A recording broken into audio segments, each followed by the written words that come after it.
220 આ પોસ્ટ કેના માટે રાજ્યના 75,000 ઉમેદવારો પરીક્ષા આપશે। પરીક્ષામાં પારદર્શિતા જળવાય તે માટે તમામ કેન્દ્રો પર પૂરતી સુરક્ષા વ્યવસ્થા ગોઠવવામાં આવી। તમામ કેન્દ્રો પર ફ્લાઇંગ સ્કોડ અને આ સાથે નિરીક્ષકોની ટીમ પણ તૈનાત કરી દેવામાં આવી। સુરત શહેરમાં કુલ 7,103 વિદ્યાર્થીઓ આ પરીક્ષા આપશે। તો રાજ્યમાં જીપીએસસી વર્ગ 1 અને 2 માટેની પ્રિલિમ પરીક્ષાનું આયોજન।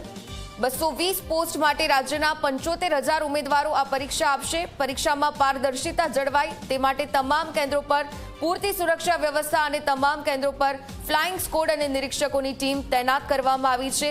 સુરત શહેરમાં કુલ 7,103 વિદ્યાર્થીઓ પરીક્ષા આપશે। સવારે 11 વાગે આ પરીક્ષા શરૂ થશે। પરીક્ષાનું આયોજન अलग अलग परीक्षा केन्द्रों खाते करवामां आव्या। सवारे 11 वागे तमाम परीक्षार्थीओ परीक्षा आपवा माटे आवी पहोंचशे।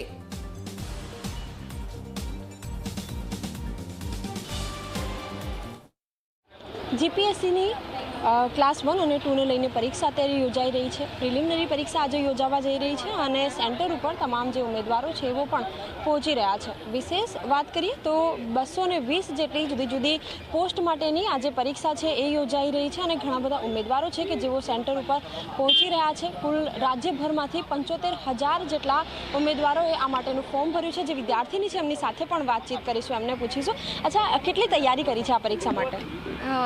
તૈયારી સારી એવી છે। 2 વર્ષથી આ તૈયારી પાછળ લાગેલા છે, તો હવે પેપર કેવું રહેશે એના પર ડિપેન્ડ છે। અચ્છા, એક તો પોસ્ટની સંખ્યા થોડીક ઓછી કહેવાય કે 220 જેટલી પોસ્ટ છે અને સામે 75,000 જેટલા ઉમેદવારોએ ફોર્મ ભર્યું છે। શું લાગે છે પેપર કેવું નીકળી શકે છે? પેપર ટફ રહેશે એવું લાગે છે।